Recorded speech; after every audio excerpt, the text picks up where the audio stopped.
Subscribe to my channel and hit the bell icon so you never miss any video from my channel. ظلم کے مقابلے میں استقامت ضروری ہے اور ظلم کے مقابلے میں جنہوں نے سکوت کیا وہ مستحق عذاب تاریخ میں جائیں. جناب ارمیہ پہ وحی نازل ہوئی. جناب ارمیہ سے کہا گیا ارمیہ اپنی قوم اس بنی اسرائیل سے جا کے کہہ دو کہ ان قریب خداوند متعال تم پر اپنے دشمن کو مسلط کرے گا. جناب ارمیہ خداوند متعال کی بارگاہ میں کھڑے ہوئے کہ پروردگار تیرا دشمن کون ہے؟ کہ بخت النصر یا بخت النصر یا بخت النصر، الفاظ میں اختلاف ہے، کہ یہ میرا دشمن ہے، میں اس قوم بنی اسرائیل پر اپنے دشمن کو مسلط کروں گا. اب جناب ارمیہ پریشان. جناب ارمیہ دوڑتے ہوئے اپنی قوم کے پاس گئے، قوم سے عرض کیا کہ ان قریب خداوند متعال تم لوگوں پر اپنے دشمن کو مسلط کرے گا. تو قوم کے جو نیک افراد تھے، میں نے کہا تھا نا، وہ افراد کے جو ظلم کے مقابلے میں چپ ہیں روز محشر وہ مستحق عذاب قرار پائیں گے. قوم کے جو نیک افراد تھے یہ جناب ارمیہ کے سامنے آئے کہ جناب ارمیہ یہ کیا ہو رہا ہے؟ ہم تو اس قوم کے بندگان صالح میں سے ہیں، ہم نیک ہیں، خدا ہم پر عذاب کیوں نازل کرے گا؟ جناب ارمیہ نے کہا ٹھیک ہے، ہم خداوند متعال کی بارگاہ میں جائیں گے اور خدا سے سوال کریں گے، پھر آپ کو ہم جواب دیں گے. جناب ارمیہ گئے، 7 دن کا روزہ رکھا جسے صوم الوصال کہا جاتا ہے، جو آج ہماری شریعت میں حرام ہے. 7 دن کا روزہ رکھا، کوئی وحی نازل نہیں ہوئی. پھر دوبارہ 7 دن کا روزہ رکھا، پھر بھی کوئی وحی نہیں آئی. پھر دوبارہ 7 دن کا روزہ رکھا.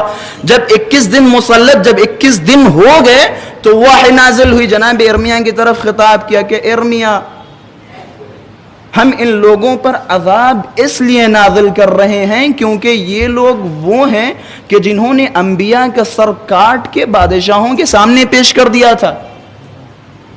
یہ 60,000 لوگ وہ ہیں کہ جنہوں نے مسلسل انبیاء پہ ظلم کیا، لیکن یہ 40,000 وہ لوگ ہیں کہ جو اس ظلم کو دیکھ رہے تھے لیکن یہاں استقامت کا مظاہرہ نہیں کر رہے تھے. یہ وہ 40,000 افراد ہیں کہ جو ظلم کو دیکھ رہے ہیں لیکن چپ چاپ کھڑے کچھ کر نہیں رہے. تو خداوند متعال نے کہا جناب ارمیہ سے خدا کا سخت خطاب دیکھے. خدا نے جناب ارمیہ سے کہا ارمیہ اگر تم نے ان 40,000 افراد کے لیے شفاعت کی تو تمہارا سر پیچھے کی طرف پلٹا دوں گا. یعنی دیکھیں خدا ظلم کے مسئلے میں کتنا حساس ہے، کتنا حساس ہے کہ اگر تم نے ان کی شفاعت کی تو تمہارا سر پیچھے کی طرف پلٹا دوں گا. اور یہی وجہ آپ مدینے کی تاریخ پڑھیں، جب حضرت زہرا کے پاس کچھ عورتیں آئیں تو سیدہ سلام اللہ علیہا نے ان عورتوں سے کہا جاؤ اپنے شوہروں سے کہو جا کے ابشروہم بسیف صارم، انہیں تلواروں کی بشارت دو، ان قریب تمہارے اوپر تلواریں مسلط ہوں گی. یہ والا قصہ سمجھ میں آیا نا؟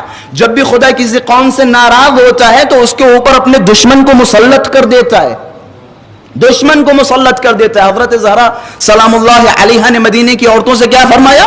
ان قریب تم پر تلواریں مسلط ہوں گی، ان قریب اس سرزمین کے باغی ترین افراد تم پر مسلط ہوں گے، تمہارے اہل خانہ کو برباد کر دیں گے، تمہاری عورتوں کی حرمت کو پائمال کر دیں گے. اور دیکھیں واقعہ کربلا کے بعد واقعہ حرہ، دیکھیں یزید کا لشکر مسلط ہوا. اور خدا کی قسم تاریخ کہتی ہے یزید کا لشکر جب مدینے میں آیا تو اس سے پہلے کچھ فرسخ دور والی مدینہ کی طرف سے خبر بھجوائی گئی تھی جو اس کا سپہ سالار تھا. اس نے کہا جاؤ مدینے میں داخل ہو، 3 دن کے لیے مدینے کی عورتیں، مدینے کا جان مال عزت آبرو تم جو چاہو کرو جا کے.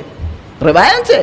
اور پھر یہ لوگ گئے مدینے میں، پورا خون ہی خون چاروں طرف نظر آ رہا تھا. کیوں ایسا کیوں ہوا؟ کیوں ان کے اوپر یہ سارے افراد مسلط ہوئے؟ کیونکہ مدینے والے حضرت زہرا کی سسکیوں کے شاہد تھے. مدینے والے حضرت زہرا کی سسکیوں کے شاہد تھے. یہ وہی مدینے والے ہیں جو حضرت زہرا سے یہ نہیں پوچھ رہے بنت محمد آپ روتی کیوں ہیں، بنت محمد آپ کے ساتھ کیا ہوا. بنت محمد منبروں پہ چلا رہی ہیں کہ رہے کیا ہوا، اے جوانوں، اے انصار، اے مہاجرین، تمہیں کیا ہوا؟ تم تو جوان مرد تھے، تم تو شجاع ترین افرادوں میں سے تھے. ما هذه الغمیزة فی حقی، یہ کون سی کوتاہی ہے میرے حق میں؟ اہضمان تراث ابی وانتم بمرع منی ومسمع ومنتدى، میرے بابا کی میراث میرے ہاتھوں سے چھینی جاتی رہی اور تم سارے کے سارے کھڑے دیکھ رہے ہو. یہ سزا تھی ان کی. کیونکہ یہ حضرت زہرا کی سسکیوں کی شاہد تھے.